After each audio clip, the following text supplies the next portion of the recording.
Abbott, what time is it? It's time for the Abbott and Costello Show. We're on the air for ABC here in Hollywood. Well, what are we waiting for? Let's go with the Abbott and Costello Show.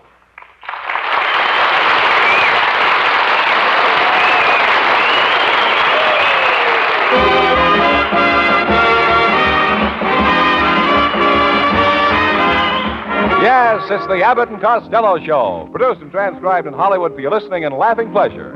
Chuckles with a carload and music by Matty Malnick. So hold on to your chairs, folks, for here they are, Bud Abbott and Lou Costello.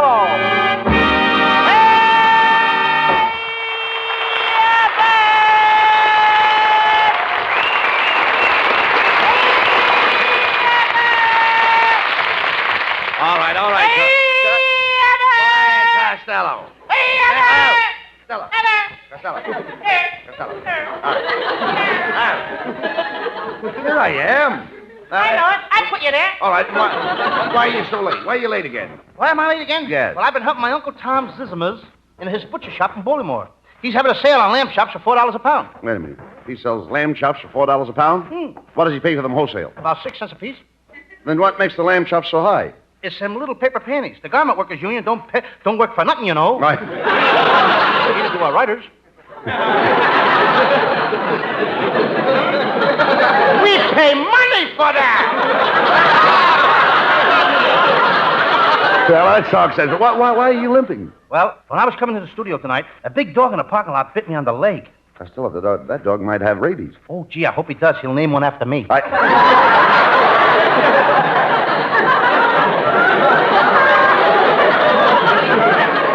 Stop, you dummy. Was there ever anybody in your family that wasn't an idiot, Lou? Oh, sure, my great-grandfather. When George Washington crossed the Delaware, my great-grandfather, Valley Forge Costello, was the first man to jump out of the boat. He was? Yes, but Washington made him get back in the boat and go across anyway. Well, never mind that. What makes you look so tired? Didn't you get any sleep? Oh, I snored so loud last night I kept waking myself up. Well, if you snort so loud, why didn't you do something about it? I did. I moved to another room. Then I dreamed about Marilyn all night long. By the way, how are you getting along with Marilyn? We're hitting it off pretty good. You are? Yep. I keep putting my head on her shoulder, and she keeps hitting it off. Costello. All right. Costello, why don't you go back with the rest of the baboons? Okay. Any message? Get them out of here.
Shut up.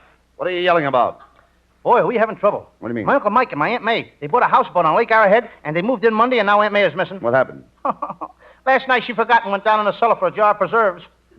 Have there been any signs of her at all? Only one clue. This morning her apron came out of the water faucet in Pismo Beach. She didn't have any cellar on the houseboat. Oh, that's too bad. No. That's too bad, Costello. You know, my uncle was lost at sea. He went down with a ship. We felt terrible about it. I know how you feel, Abbott. My great-grandfather went down with his schooner. He did? After 3 beers, he couldn't stand on his feet. I'm talking about ships at sea. Have you ever been to sea? Oh, sure. I go to sea every Saturday night. You go to sea every Saturday night? Yeah, they have a burlesque show at the Burbank. I go to sea. I thought so, you coward. You'd be afraid to go out in the ocean in a boat. How dare you call me a coward? I haven't got a cowardly bone in my body. You haven't? No, but there's some flesh I'm not sure of. Your whole family are cowards, Costello. I don't think any of them have ever went to sea. Oh, no. My brother Pat was in the Navy. Him and 5 other sailors were shipwrecked on a desert island. There was only one girl on the island. My brother married her. One night he killed her. He shot her, strangled her, beat her, he poisoned her, and then he threw her in the ocean. But it could have been worse. It could. Yeah, she could have married the wrong guy.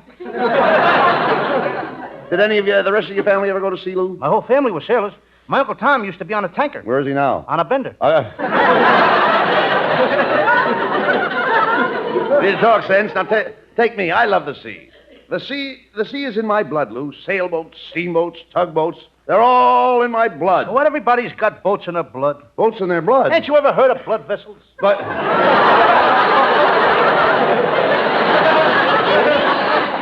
I should be working with a girl instead of you. I worked with a clever girl once, I remember.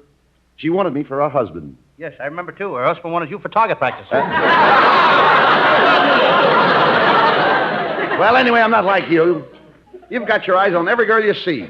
I have not got my eyes on every girl I see. You haven't? No, only those I can't get my hands on.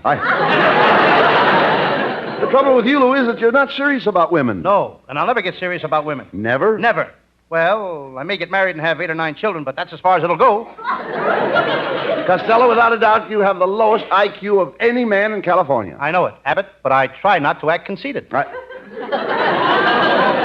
Costello, why don't you find a girl and get married? I found a new girl last week. You did? I call her my little pale face. Is she an Indian? No.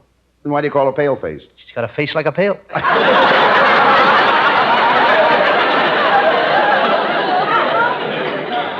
Oh, let's talk sense. Well, what is the girl's right name? Amber. Amber. Was she named after the book? No, she was born on her way to the hospital between a red and green light.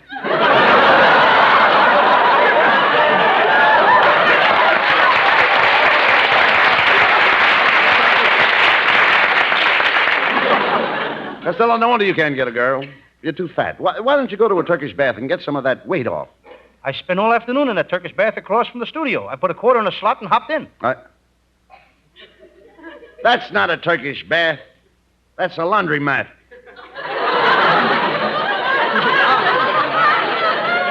Yes, a laundromat where women rent machines to wash their clothes. I wondered why the manager came around and made me hang a towel over that little glass window.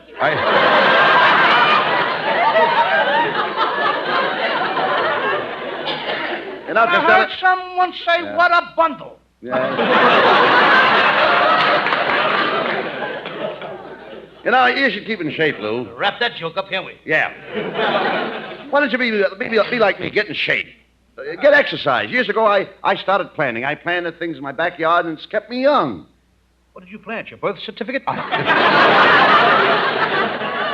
Costello, you are an idiot. You know absolutely nothing. That is not so. I was one of the smartest boys in my school. When I was in the 5th grade, I set a record. You did? Yes, I was the only kid in the 5th grade that was old enough to vote. Always bragging about your school days. I'm the smart one of this team. You know, I remember when I started in high school. Well, I wasn't like the rest of those 15 and 16-year-old boys. Oh, you were 37.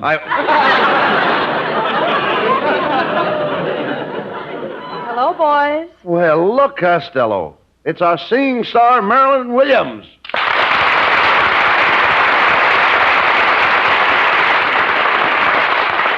Hey, Marilyn, you're late tonight. Oh, I'm so sorry, old boy. I was home listening to the shortwave radio from England. My favorite British program was on. It's called The Solitary Bovine Attendant and His Horse-Pound Sterling. The solitary bovine attendant and his horse-pound sterling? Yes, that's right. You know, over here it's called The Lone Ranger in Silver. I get it. I listen to one of those programs every day. It's called Strike the Jonathan Receptacle. Strike the Jonathan Receptacle? Yeah, hit the jackpot.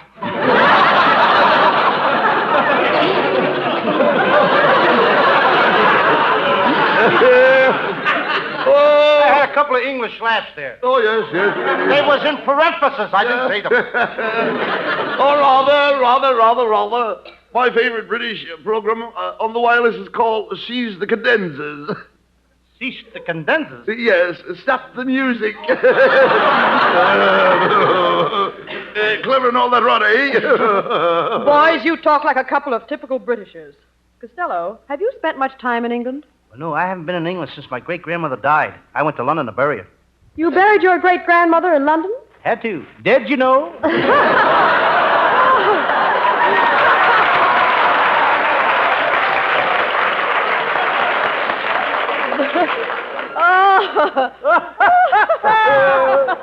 Oh, Costello, you are so clever, Costello. Hey, you're making a big hit with her, Costello, so go ahead and ask her for a date. Okay, go ahead. Marilyn, how about you and I going to a nightclub after the program, eh? What? A nightclub? What's that? Well, in Hollywood, a nightclub is a place that's got what it takes to take what you've got.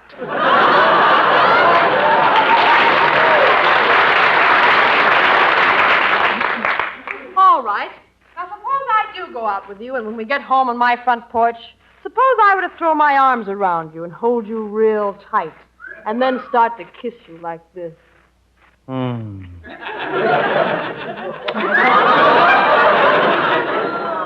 What would you do? As soon as I see the script, I'll let you know.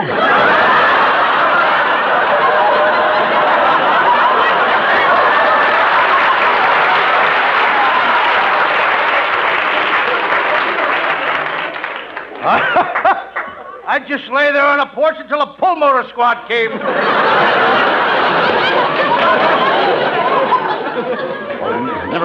Never mind, Costello. You asked Marilyn to go out with you.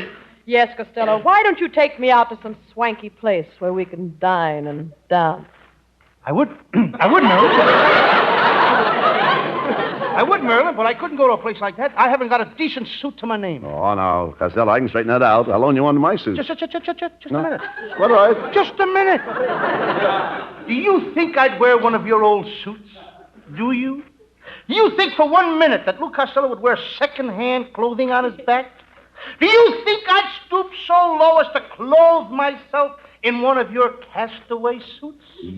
Yes. Well, don't stand there, you dope. Help me put it on!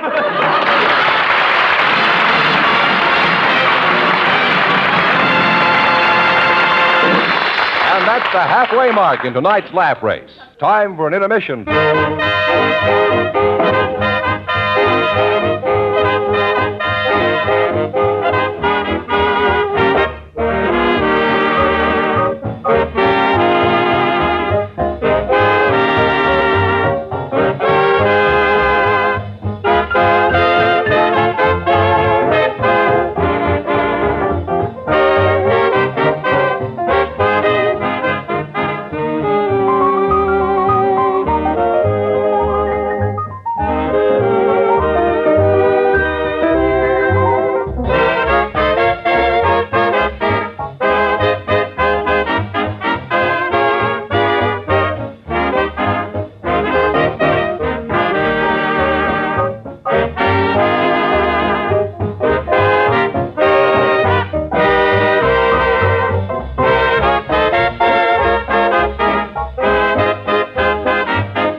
Now, let's get going. Now, wait a minute, Costello.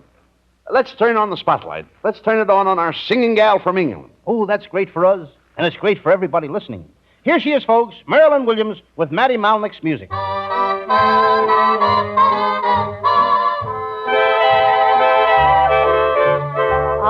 will gather stars out of the blue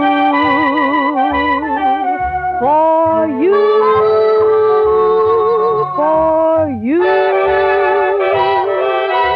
I'll wear a string of pearls made out of dew for you.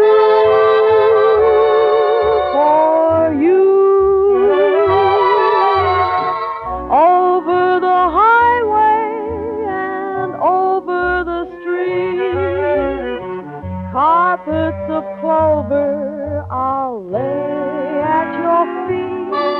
There's nothing in this world I wouldn't do for you, for you.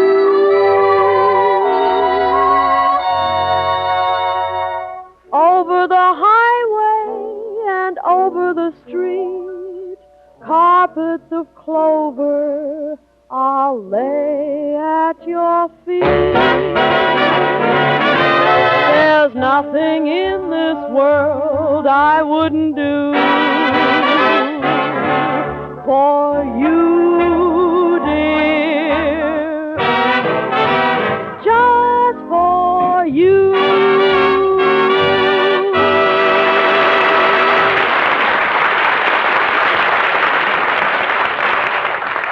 Hey, Costello, where were you last night? I called your house and, Well, I went for a drive. the drive. You should see the car I'm driving now. The motor is in the back. The clutch and the brake pedals are on the right-hand side, and the steering wheel is on the back seat. Hey, say, how can I get a car like that? Easy. Just run into a Sunset bus.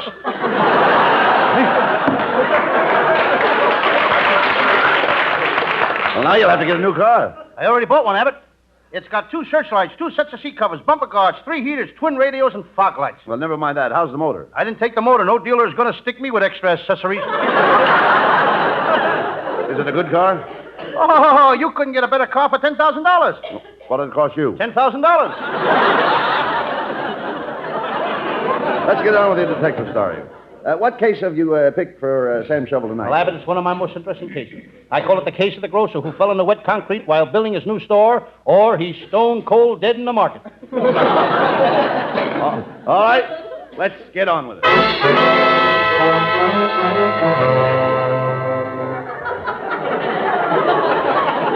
Yes, I'm Sam Shovel, private detective. I've been up all night working on a case. As I sit here in my little office, I'm tired. I start to doze.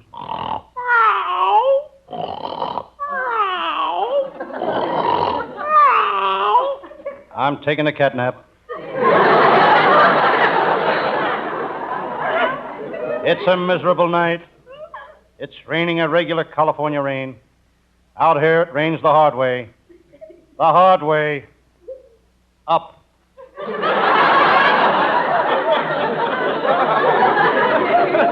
Just listen to that rain.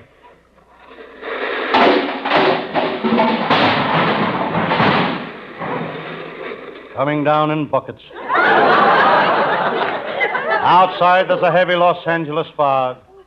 I can't wait for the fog to lift. You get such a beautiful view of the smog. When the smog clears away, you can see the rain. When it stops raining, you get a beautiful view of the La Brea tar pits. That's when you start praying for more smog.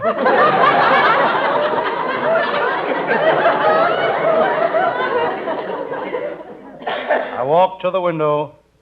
I can see the mechanics in the garage across the street working on my car.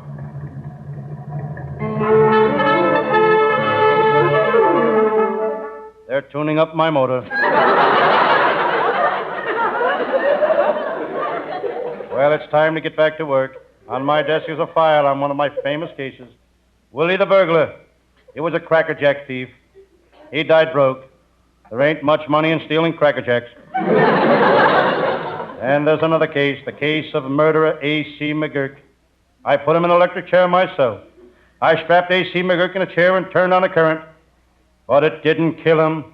I found out why. He was A.C. and the current was D.C.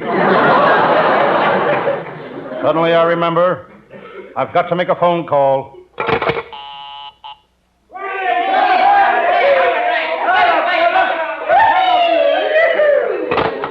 I have a party line.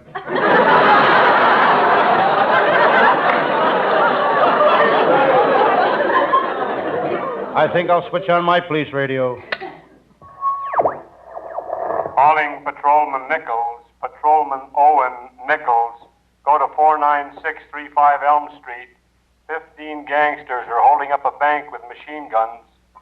Attention! Car 71, 59, 106, 83M. Tear gas car number 7. Rush immediately to Sunset and Vine. A car is parked in a passenger loading zone. That's all. It's a good thing it wasn't parked near a fire hydrant. They'd have called out the National Guard. They got a fine police department here. One of the best is my pal, Lieutenant Abbott of the Homicide Squad. I'll never forget the time Chief wanted to make a mounted policeman out of Abbott. A mounted policeman. He wanted to stuff him with cotton and hang him over the fireplace.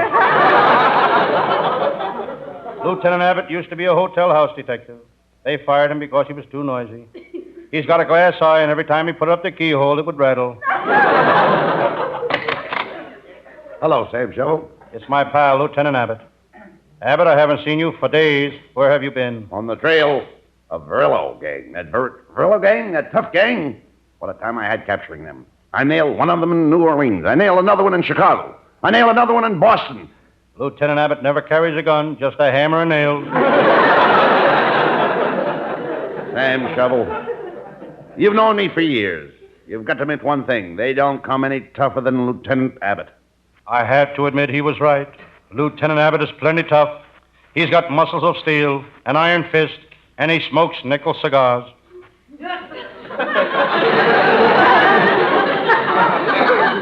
Sam, being a cop is no bed of roses. Remember before I was a detective how I used to pound a beat? Lieutenant Abbott used to pound a beat the hard way. The hard way. He pounded it with his head. That's when they made him a detective. Now he's the most famous gumshoe on the force. Every place he goes, he gets gum on his shoes. I should have went with him. I got stuck myself. How are things at headquarters, Lieutenant Abbott? Well, we're having a little trouble, Sam. There's a guy trying to get revenge on the police force. Who is it? The guy that runs the fruit stand on the corner. Every time he passes the station, he swipes a policeman.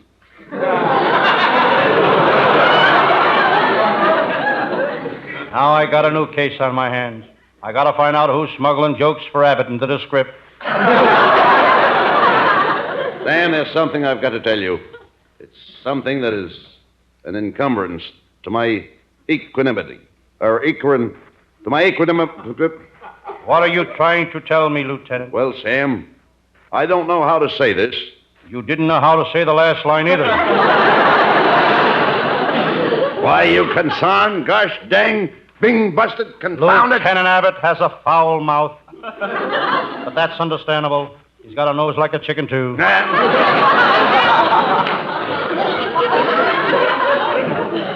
Sam, I'm going to give it to you straight.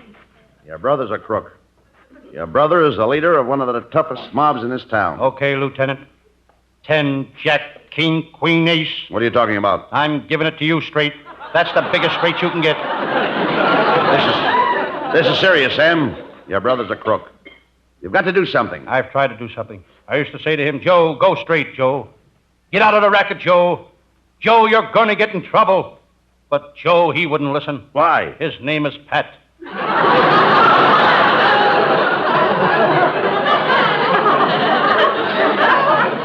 3 times I tried to put my brother Pat on the right track, but he wouldn't let me. Why not? The train was always coming. Sam, your brother Pat is a thief. Yes, he's been stealing ever since he was a kid. Even in school, he'd steal paper from the supply closet. He stole so much paper that when the teacher wanted to give an examination, she had to bring the class over to our house. Sam?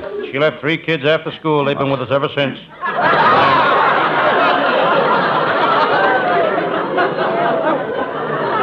Sam, I know you're a brave man. And you're on the side of the law. Right, Lieutenant. That's why I came here. Sam, I know the headquarters of your brother's mob. I want you to come with me, Sam.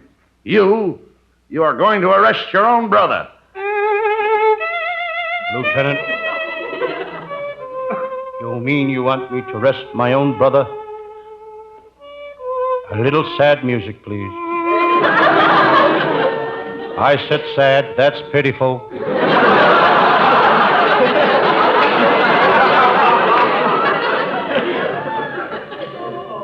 Would the trumpet player please help out Matty Mallet, please? That's enough. Try using 2 lips now. All right, Lieutenant. You want me to arrest my own brother, my little baby brother, the little brother that laid in the same crib with me, my little brother that shared his candy with me when we were kids, my brother, my own flesh and blood, my own brother. Sam, there's $1,000 reward for him. Let's go get the rat.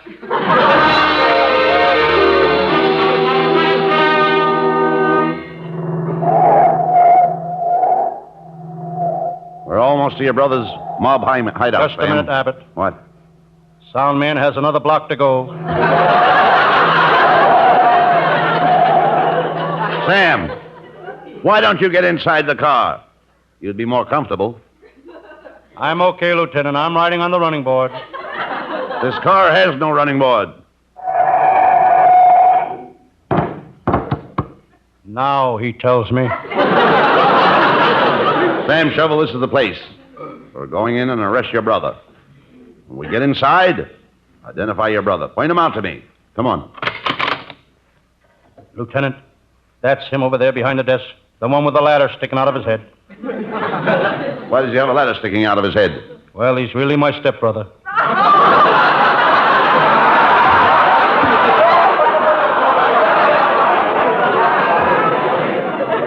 What are you two mugs doing in here? Just a minute. Well, if it ain't me brother, me kid brother Sam. Pat Shovel, my own flesh and blood. Well, Pat, it's 8:15. That was swell, Mabel. Thanks. I'll be back at 8:30. Hey, wait a minute. Who was that dame? Oh, just one of the gals of my mob. She's our morale builder. Every 15 minutes, she goes around kissing all the boys in the mob. You mean you have girls in this mob? Sure, lots of them. Look through that door over there. See them gorgeous redheads, all 10 of them there? When the gang gets through with a job, the girls sit in the fellas' laps. They stroke their brows. They make love to them. They soothe their noise. All right, Sam Shovel. Tell your brother why we're here. Brother Pat, Yes, Brother Sam, what do you want to say? could you use 2 more guys in your mob?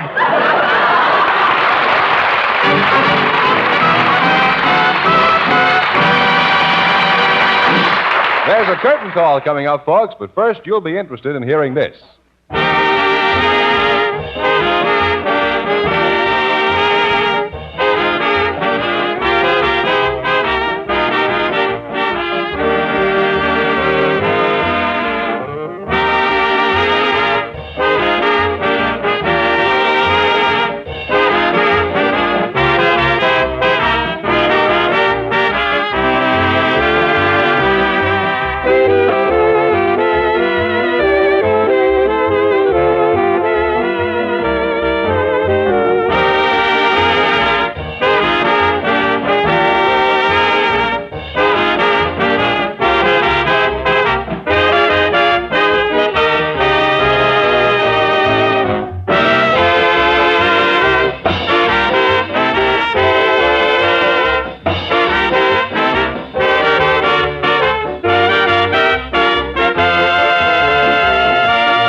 Costello, what are you going to do tonight? I think I'll sneak over to the Palladium and get me a girl. Oh, girls, girls, girls. That's all you think of. Well, a man is entitled to life, liberty, and the pursuit of women. No, you mean the pursuit of happiness. You chase what you like, and I'll chase what I like. Good night, folks. All right, everybody, thanks,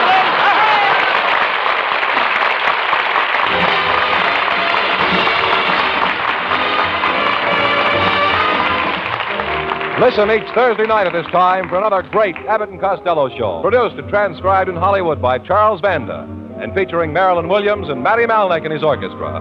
Be sure to stay tuned for the outstanding entertainment which follows throughout the evening on this ABC station.